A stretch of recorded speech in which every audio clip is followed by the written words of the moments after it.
فرمایا فاطمہ یاد رکھنا جس طرح رات چھا جاتی ہے نا، محمد عربی کا دین بھی چھا جائے گا، یہ چھا جائے گا دین، جس طرح رات چھا جاتی ہے یہ دین بھی چھا جائے گا۔ اور پھر دین چھا گیا، جگہ جگہ چھا گیا، یورپ میں بھی اذانیں پڑھی جانے لگی، امریکہ اور افریقہ میں بھی قرآن پڑھا جانے لگا، جگہ جگہ جگہ جگہ رسول اللہ صلی اللہ علیہ وسلم کے دین کی بات ہونے لگی۔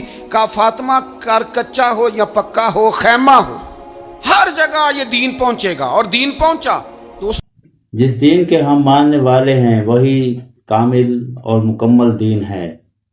حضور کریم صلی اللہ علیہ وآلہ وسلم جو دین دنیا پر لے کر آئے وہی کامل اور سچا دین ہے۔ تو السلام علیکم، میرا نام ہے محمد دانش اور آپ میرا یوٹیوب چینل دیکھ رہے ہیں سنہری راہ۔ آج میں آپ کی خدمت میں جناب محمد اجمل رضا قادری صاحب کا بیان لے کر آیا ہوں، قیامت تک چلے گا سکہ اسلام کا۔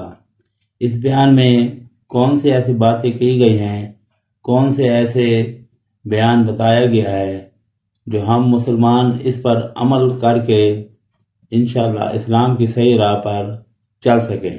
تو چلیں آج کی ویڈیو شروع کرتے ہیں۔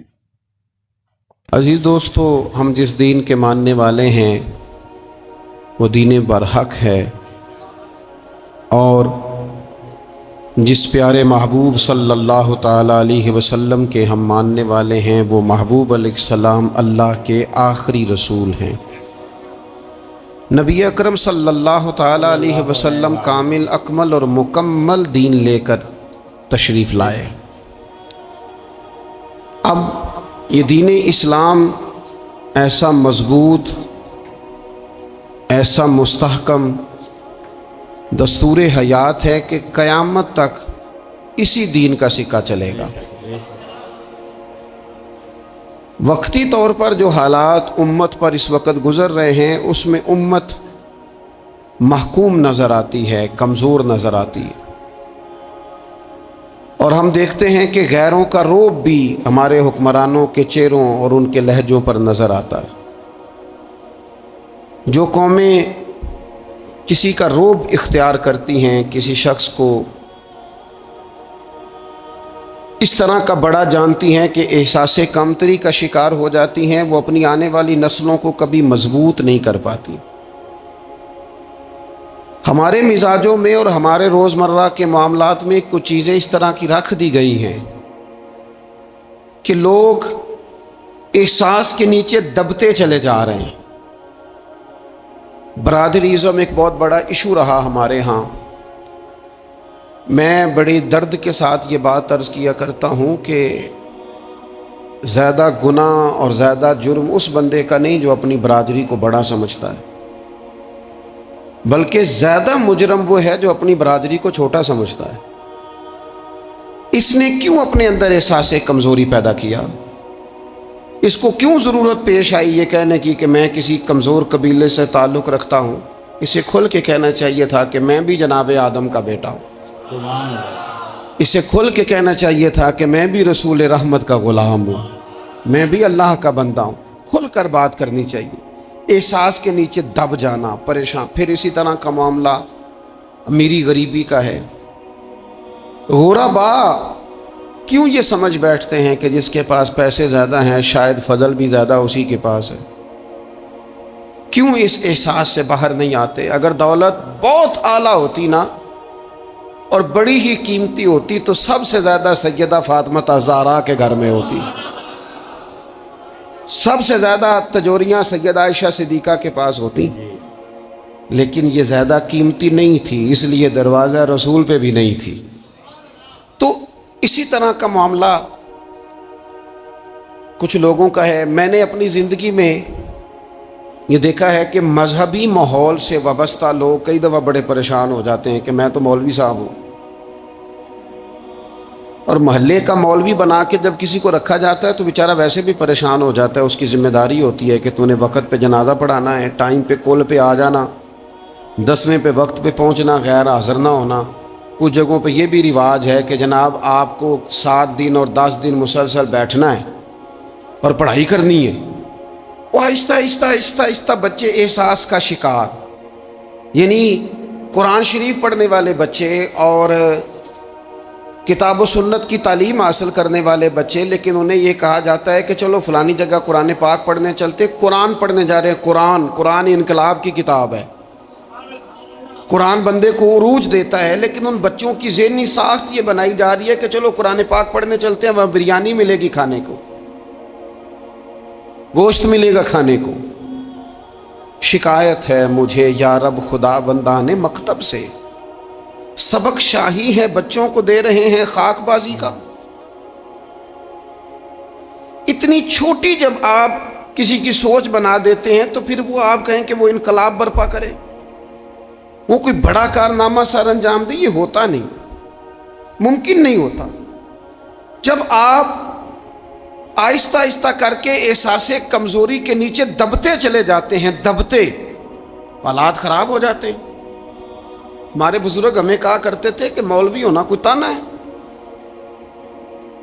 اور ہم نے حالات بدلتے دیکھے۔ ایک ٹائم ایسا تھا کہ مولوی ہونا لوگ تانا سمجھتے تھے، ہمیں بھی کہا مولوی صاحب ادھر آئیں، آپ کو دیانتداری سے کہتا ہوں ہم نے وہ دور بھی انجوائے کر کے گزارا ہے۔ جے کسی ایک باری مولوی آکھے تو انہوں آکھے یار کوئی پریشانی والی گل ہے، شکر ہے ازی مولوی ہیں، یہ کوئی پریشانی ہے، آپ کیوں پریشان ہو گئے؟ مولوی کسی تانے مینے کا نام ہے۔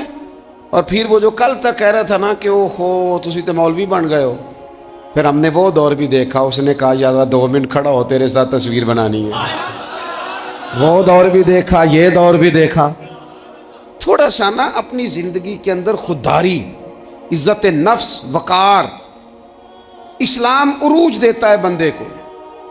مسلمان تیزی سے دبتے چلے جاتے ہیں۔ ملک شام کا بندہ آ گیا حضرت عمر کو ملنے، اس نے آتے ہی پوچھا تمہارے بادشاہ کا محل کہاں؟ انہوں نے کہا جی ہمارے بادشاہ کا محل نہیں ہوتا، ہمارے ہاں لوگوں نے سمجھ لیا نا کہ روب شاید کپڑوں کا ہوتا ہے، روب شاید گاڑیوں کا ہوتا ہے، بنگلوں کا ہوتا ہے، بہت بڑی کوٹھی کا روب ہوتا ہے۔ اور نہیں بھائی، روب تو بندے کے کردار کا ہوتا ہے، اس کے افکار کا روب ہوتا ہے، روب اس کے اونچے خیالات کا ہوتا ہے۔ کہاں ہے آپ کے بادشاہ کا محل؟ تو نے کہا محل شہل تو کوئی نہیں، مسجد میں ہوں گے امیر المومنین۔ بندہ کہتا ہے میں سوچ میں پڑ گیا کہ جس کے نام سے میرا بادشاہ کانپتا ہے وہ مسجد میں ہوگا، گن میں نہیں کوئی نہیں، ہٹو بچو ہی کوئی نہیں، ادھر ادھر ہی کوئی نہیں، پہرے دار ہی کوئی نہیں۔ مسجد میں جا کے پوچھا جناب عمر، کہنے لگے ادھر ہی تھے۔ کدھر ہیں بھئی حضرت؟ وہ کدھر ہیں بھئی؟ ادھر ہی تھے۔ کہنے لگا میں حیران ہو گیا، یہ بادشاہ کی بات ہو رہی ہے۔ ایک صاحب کہنے لگے وہ کھجوروں کے باغ کی طرف جا رہے تھے، کہتے میں کھجوروں کے باغ میں گیا تو ایک بندے سے پوچھا امیر المومنین، کہنے لگا وہ سامنے کی طرف جا رہے تھے، ادھر گیا۔ ایک بندے سے پوچھا کہاں ہے وہ شخص جس کی 24 لاکھ مربع میل پہ حکومت ہے؟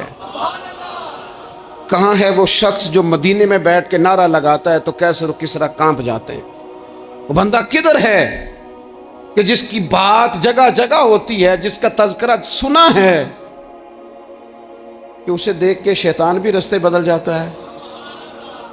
انہوں نے کہا وہ دیکھ رہے ہو کھجور کے درخت کے نیچے کنویں کے ساتھ مٹی کا ڈھیلا تکیے کی جگہ رکھ کے وہ جو تامت باندھے کرتا پہنے سویا ہے وہی تو فاروق اعظم ہے۔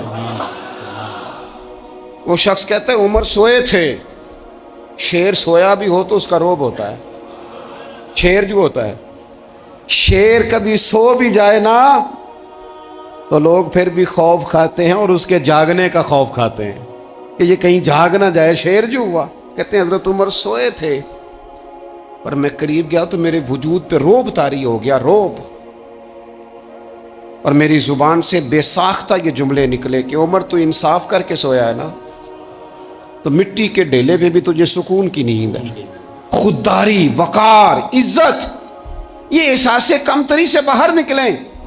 ہم نے اپنے بچوں کو مسل ڈالا ہے، وہ تسی ماڑے دے بچے ہو، تسی تو نہیں نہ آگے جا سکتے، وہ اسی غریب لوگ کا بیٹے تو فلانے کے ساتھ نہ جایا۔ ہم نے اپنے بچوں کی خواہشات تباہ کر دی، کمزور کر کے رکھ دیا، انہیں بار بار سکھایا ہم نے۔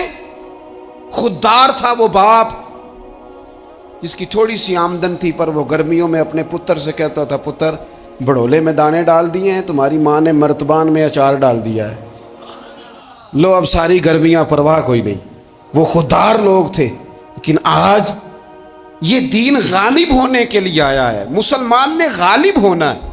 یہ تھوڑا اپنی ذات سے اٹھ کر جب سوچے گا نا، بڑی بات کرے گا، بڑی سوچ پیدا کرے گا، بڑا اس کا مزاج ہوگا، کھلا اس کا دل ہوگا، تو پھر نا یہ ذرا سر اٹھا کے جیے گا۔ قرآن مجید کی جو ہے کریمہ میں نے تلاوت کی، اللہ کریم نے فرمایا هو الذی ارسل رسولہ بالہدی ودین الحق،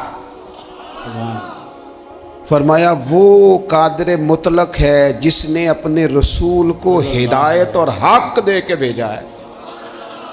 دو چیزیں دے کے بھیجا ہے، ہدایت اور حق۔ کتاب ہدایت اور حق حضور لے کے آئے، کس لیے بھیجا ہے؟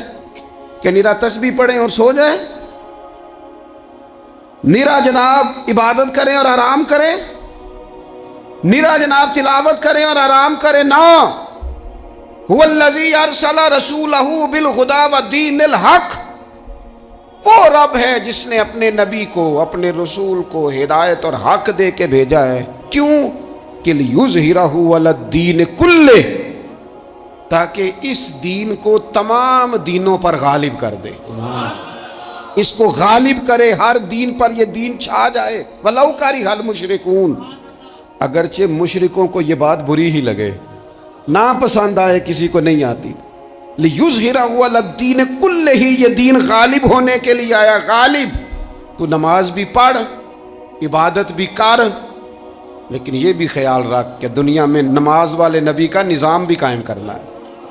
تیرے پاس نری مسجد نہیں ہونی چاہیے، حکومت بھی ہونی چاہیے۔ مسلمان کے ہاتھ میں نری تسبیح نہیں ہوگی، یہ انان حکومت بھی چلائے گا، اس کے اندر خودداری ہوگی۔ حضرت عمر تہجد بھی پڑھتے تھے اور سویرے حکومت بھی کرتے تھے۔ حضرت صدیق اکبر ساری رات مدینے والے کی یاد میں رویا بھی کرتے تھے، اور صبح اٹھ کر تلوار لے کر نبی پاک علیہ السلام کی ختم نبوت کے منکروں کے خلاف جہاد بھی کیا کرتے تھے۔ جب تک اپنے مزاج میں وہ شوق نہیں پیدا ہوتا کہ دین کو غالب کرنا ہے، جد و جہد کرنی ہے، کوشش کرنی ہے، بڑا سوکھا ہے ہمارے لیے بھی۔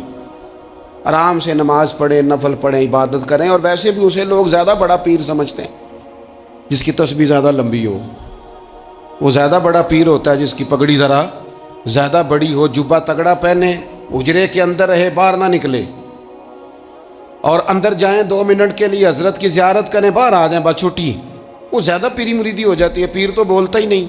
وہی ہے تیرے زمانے کا امام برحق، اقبال کہنے لگے وہی ہے تیرے زمانے کا امام برحق، جو تجھے حاضر و موجود سے بیزار کرے اور موت کی شکل میں دکھلا کے تجھے جلوہ یار، زندگی تیرے لیے اور بھی دشوار کرے، تو جو تیرا جینا مشکل کر دے نا، وہ تیرے زمانے کا امام برحق ہے، تیرے لیے زندگی دشوار کر۔ یہ کیا بات ہوئی کہ ٹھیک ہے جناب آپ موج کریں جو دین غالب ہونے کے لیے آیا، دین کے مزاج میں غلبہ ہے، دین کی طبیعت میں غلبہ ہے، دیندار چھا کے وقت گزارا کرتے ہیں۔ اللہ تعالیٰ نے اس دین کے اندر وہ قرار دیا ہے، وہ وسعت دی ہے، وہ درد دیا ہے، وہ ذوق دیا ہے۔ اپنے اندر سے وہ بت توڑ ڈالیں جو بت مایوسی پھیلاتے ہیں، ان جگہوں سے نکل آئیں جہاں انسان کمزور پڑتا ہے۔ اٹھ باندھ کمر کیوں ڈرتا ہے، پھر دیکھ خدا کیا کرتا ہے۔ آگے کی طرف دیکھیں، آگے کی طرف دیکھیں۔ میرے نبی اکرم صلی اللہ تعالیٰ علیہ وسلم نے فرمایا حالات جتنے بھی خراب آ جائیں، ماحول جتنا بھی بگڑ جائے، امت پر دشواری جتنی بھی آئے، حضور علیہ الصلوۃ والسلام نے فرمایا ہے یہ دین اسلام ہے، یہ مسلم کے لفظ ہیں، حضور فرماتے ہیں یہ دین ہمیشہ قائم رہے گا، اور فرمایا ایک جماعت ہوگی پوری میری امت کی جو دین اسلام کے دفاع میں کام کرتی رہے گی، جد و جہد کرتی رہے گی، کوشش کرتی رہے گی، ہمت کرتی رہے گی۔ میرے عزیز حضور نے فرمایا ہمیشہ یہ دین قائم رہے گا، اور ایک جماعت ہمیشہ اس دین کے لیے کام کرتی رہے گی۔ اور میرے نبی پاک علیہ السلام نے فرمایا 100 سال کے بعد تو اللہ ضرور اس امت میں ایک ایسا شخص پیدا کرے گا، یہ ابن ماجہ میں حدیث موجود ہے، جو اس دین کی نئے سرے سے تجدید کر دے گا۔ وہ لوگ آتے رہے، جب حالات بڑے بگڑے تو حضرت عمر بن عبدالعزیز آ گئے، حالات کا رخ بدل کے رکھ دیا۔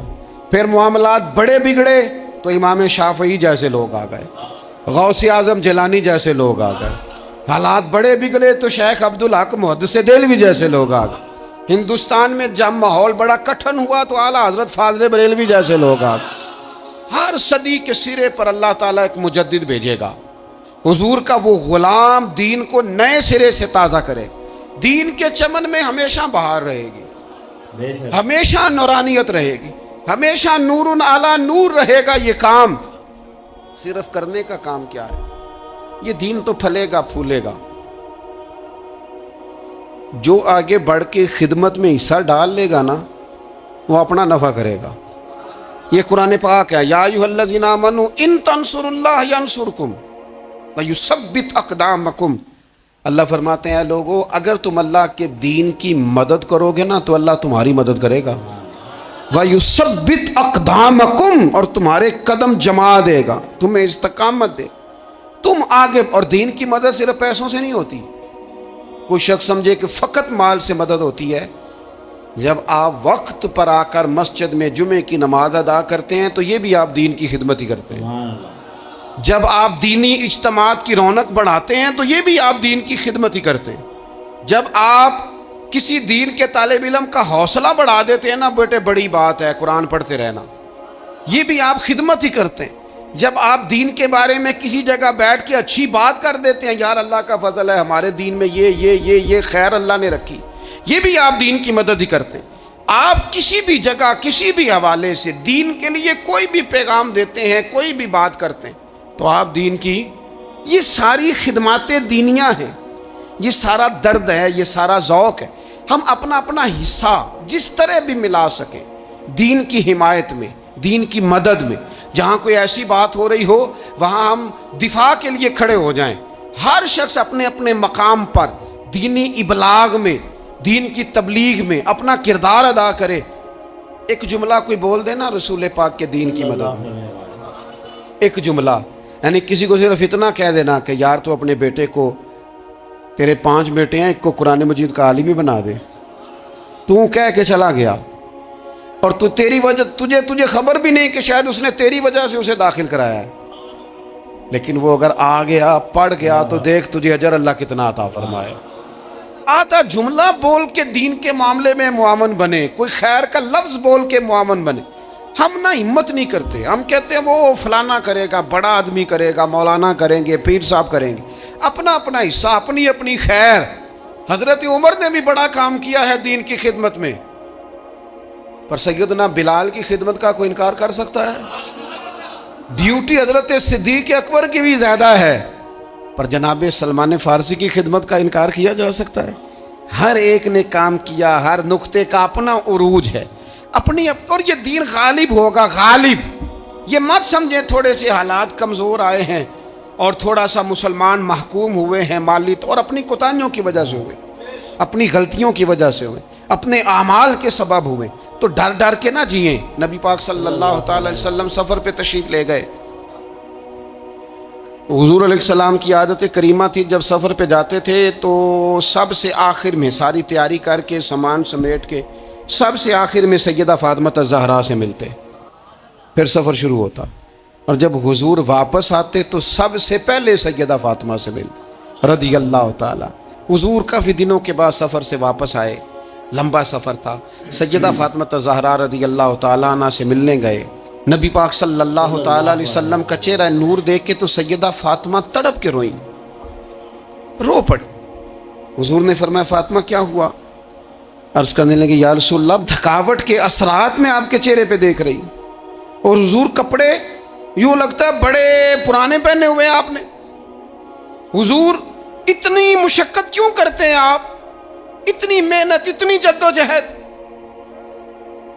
حضرت فاطمہ الزہرا فرماتی ہے حضور نے مجھے تھپکی دی اور فرمایا فاطمہ رو نہ۔ اور یہاں وہ بعض لوگ ہوتے ہیں نا جو ہم نے دیکھا ہے، ہمارے ہاں اس طرح ہوتا ہے کہ وہ کوئی اس طرح کی بات کرے تو وہ زیادہ رونے لگ جاتے ہیں، کیا کریں، بڑے مسائل ہیں، بڑی مشقت ہے، کرنا پڑتا ہے، لوگ اور زیادہ۔ لیکن نبی پاک علیہ السلام نے سوچوں کو نیا زاویہ دیا، خیالات کو نیا رخ دیا، اس بات کو ایک نیا انداز سوچنے کا فراہم کیا۔ حضور فرمانے لگے فاطمہ رو نہ، تیرے باپ کو اللہ نے اعلیٰ مقاصد کے لیے دنیا میں مبعوث فرمایا ہے۔ سبحان اللہ۔ حضور فرمانے لگے فاطمہ کوئی گھر کچا، کوئی پکا، کوئی خیمہ ایسا نہیں بچے گا جہاں اللہ دین اسلام کو پہنچا نہیں دے گا۔ اور فرمایا فاطمہ یاد رکھنا جس طرح رات چھا جاتی ہے نا، محمد عربی کا دین بھی چھا جائے گا، یہ چھا جائے گا دین۔ جس طرح رات چھا جاتی ہے یہ دین بھی چھا جائے گا۔ اور پھر دین چھا گیا، جگہ جگہ چھا گیا۔ یورپ میں بھی اذانیں پڑھی جانے لگی، امریکہ اور افریقہ میں بھی قرآن پڑھا جانے لگا، جگہ جگہ جگہ جگہ رسول اللہ صلی اللہ علیہ وسلم کے دین کی بات ہونے لگی۔ کہا فاطمہ کار کچا ہو یا پکا ہو، خیمہ ہو، ہر جگہ یہ دین پہنچے گا۔ اور دین پہنچا۔ دوستو کمزوری وقتی طور پر ہے، حالات وقتی طور پر ہیں، مسلمانوں نہ گھبراؤ، خدا کی شان باقی ہے۔ یہ دین فطرت ہے، یہ دین اپنی حقانیت کی وجہ سے پھیل رہا ہے، کسی کا محتاج نہ یہ کسی کے زور لگانے۔ مسلمانوں نہ گھبراؤ، خدا کی شان باقی ہے، ابھی اسلام زندہ ہے، ابھی قرآن باقی ہے۔ یہ کافر کیا سمجھتے ہیں جو ہم سے روز الجھتے ہیں، ابھی تو کربلا کا آخری میدان باقی ہے، ابھی تو آخری میدان لگے گا میدان کربلا میں، اور فکر حسینی کے علم بردار میدان میں نکلیں گے، یزیدی سوچوں سے ٹکرائیں گے، اور بڑے سینے تیار ہیں جو اس کے لیے پوری جد و جہد کریں گے۔ ابھی تو کربلا کا آخری میدان باقی ہے۔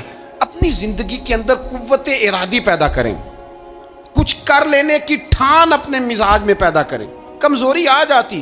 عدی بن حاتم جو تھے نا، یہ حاتم تائی کے بیٹے تھے، بادشاہ کا بیٹا تھا، زمانہ بڑا دیکھا تھا، بڑے بڑے وزیروں مشیروں، ساری زندگی اعلیٰ سطحی وفود سے ملاقات ہوئی۔ عدی حضور کی بارگاہ میں آئے، مسند امام احمد بن حنبل میں موجود۔ تو اسلام پر ابھی غربت کا دور تھا، چند لوگ مسلمان ہوئے تھے۔ نبی پاک علیہ السلام نے فرمایا عدی کلمہ پڑھ لو۔ تو عدی کہنے لگے میں تو پہلے ہی ایک دین کا ماننے والا ہوں۔ حضور فرمانے لگے جس دین کے تم ماننے والے ہو اس دین کو میں تم سے زیادہ جانتا ہوں۔ حضور فرمانے لگے جس دین کے تم ماننے والے ہو اس میں کیا یہ لکھا ہے کہ مال غنیمت کا چوتھا حصہ کھا جاؤ؟ کہنے لگے نہیں۔ تو فرمایا کھا کیوں جاتے ہو؟ عدی کہتے ہیں چونکہ یہ ہمارے اندر کی بات تھی بادشاہوں کی، تو میں نے فوراً سر تسلیم خم کر دیا، میں نے فوراً سر جھکا دیا، میں نے کہا آپ بات ٹھیک کر رہے ہیں۔ حضور فرمانے لگے اب اگلی بات بھی کروں؟ یا رسول اللہ فرمائیے۔ فرمایا پتہ ہے تم دین کیوں نہیں قبول کر رہے؟ یہ بھی مجھے پتہ ہے۔ یا رسول اللہ کیوں؟ فرمایا تم دیکھتے ہو کہ دین کے ماننے والے غریب غریب لوگ ہیں، تم دیکھتے ہو کہ ابھی یہ کمزور ہیں، تم دیکھتے ہو کہ مکے والوں نے مدینہ طیبہ سے پریشان کر کے مسلمانوں کو نکال دیا ہے، یہ غریبی دیکھ کر بظاہر اسلام کی کمزوری دیکھ کر تم کلمہ نہیں پڑھ رہے؟ حضور فرمانے لگے عدی مقام حرا کا نام سنا ہے؟ بڑی دور تھا علاقہ، وہ مقام حرا کا نام سنا ہے؟ عدی کہنے لگے حضور سنا ہے پر وہ جگہ دیکھی نہیں۔ محبوب فرمانے لگے سن، میں وہ وقت لے کے آؤں گا، میرا دین اس طرح نافذ ہوگا کہ ایک عورت مقام حرا سے اونٹنی پہ اکیلی بیٹھے گی اور اکیلی آئے گی اور آ کے بیت اللہ کا طواف کرے گی، سوائے اسی اللہ کے کسی کا خوف نہیں ہوگا، رب کے علاوہ کسی سے نہیں ڈرے گی۔ یہ دور آئے گا، تو دیکھ رہا ہے کہ صرف مکے پہ حکومت نہیں دنیا پہ مسلمان چھا جائیں گے۔ اور حضور فرمانے لگے کسرا کا نام سنا ہے؟ کہا حضور وہ تو بظاہر اس وقت بڑا تگڑا بادشاہ ہے۔ فرمایا اس کے علاقے بھی فتح ہوں گے، وہ خزانے مسلمانوں کے پاس آئیں گے۔ اور فرمایا تو تیسری بات نبی پاک نے بیان کی، فرمایا تو یہ دیکھ رہا ہے کہ مسلمانوں میں غربت ہے؟ فرمایا عدی ایک وقت آئے گا لوگ دینے کے لیے نکلیں گے پر انہیں لینے والا کوئی نہیں ملے گا۔ ایک وقت آئے گا لوگ دینے نکلیں گے، لینے کوئی نہیں آئے گا۔ عدی کہتے ہیں کہ میں رسول کریم کا کلمہ پڑھ کے مسلمان ہو گیا، اور پھر زیادہ دور نہیں گزرا، عدی رویا کرتے تھے، حاتم تائی کے بیٹے عدی رویا کرتے تھے اور رو کے بتایا کرتے تھے لوگوں وہ جو حضور نے فرمایا تھا نا بی بی حرا سے چلے گی اور طواف کرے گی، وہ بی بی میں نے اپنی آنکھوں سے آتی دیکھی، میں نے اس تنہا عورت کو حضور سید عالم کی پیشن گوئی کے مطابق بیت اللہ کا طواف کرتے دیکھا، اسے سوائے اللہ کے کسی کا ڈر نہیں تھا۔ اور عدی کہنے لگے وہ جو حضور نے فرمایا تھا نا کہ کسرا کے خزانے فتح ہوں گے، فرمایا وہ جب فتح ہو رہی تھی تو میں خود اس جنگ میں شریک تھا، مجھے اللہ نے موقع دیا، میں مجاہدوں میں شامل تھا۔ اور فرمانے لگے تیسری پیشن گوئی رہ گئی ہے، مجھے امید ہے وہ بھی پوری ہوگی۔ حضرت عمر بن عبدالعزیز کے زمانے میں آ کے وہ دور بھی آیا کہ لوگ زکوٰۃ دینے نکلتے تھے، لینے والا کوئی نہیں ملتا تھا۔ لوگ کسی کو غریب سمجھ کے صدقہ دینے لگتے تھے، وہ کہتا تھا بھائی لے جا، میں تو رات خود دے کے آیا ہوں۔ لوگ دینے نکلتے تھے، لینے والا کوئی نہیں۔ اسلام کی فطرت میں قدرت نے لچک دی ہے، اتنا ہی یہ ابھرے گا جتنا کہ دبا دو گے۔ یہ مولویوں کی وجہ سے، پیروں کی وجہ سے، سیاستدانوں کی وجہ سے نہیں چھائے گا۔ یہ کیوں چھائے گا کہ ارسل رسولہ بالہدی ودین الحق، یہ اس لیے چھائے گا کہ اللہ نے بھیجا ہی حق کے ساتھ ہے، یہ آیا حق کے ساتھ ہے، لہذا چھا جائے۔ حق ہمیشہ چھا جایا کرتا ہے۔ اور وَقُلْ جَاءَ الْحَقُّ وَزَهَقَ الْبَاطِلُ إِنَّ الْبَاطِلَ كَانَ زَهُوقًا، جب حق آتا ہے تو باطل خود بخود چھپ جاتا ہے، اور باطل ہوتا بھی مٹ جانے کے لیے۔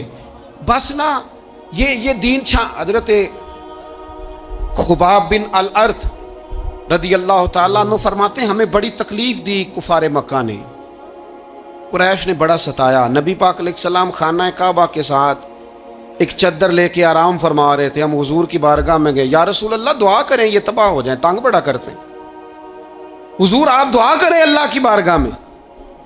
تو حضور اٹھ کے بیٹھ گئے، فرمایا جلدی نہ کرو، تم سے پہلے ایسے لوگ گزرے ہیں جن کو گڑوں کے اوپر رکھ کے نا تو آروں سے کاٹ دیا جاتا تھا، وہ دو ٹکڑے ہو جاتے تھے۔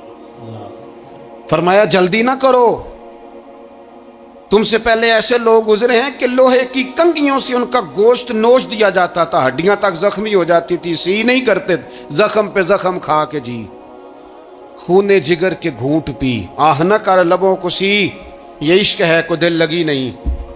کہا خبیب تھوڑا صبر کرو، اور پھر حضور فرمانے لگے خبیب یہ بات یاد رکھنا، جو دین میں لے کے آیا ہوں یہ غالب ہو کے رہے گا، یہ غالب ہوگا، غالب۔ وہ ابو سفیان جو میدان احد میں کہتے تھے فلاں بھی ہم نے مار دیا، فلاں بھی مار دیا،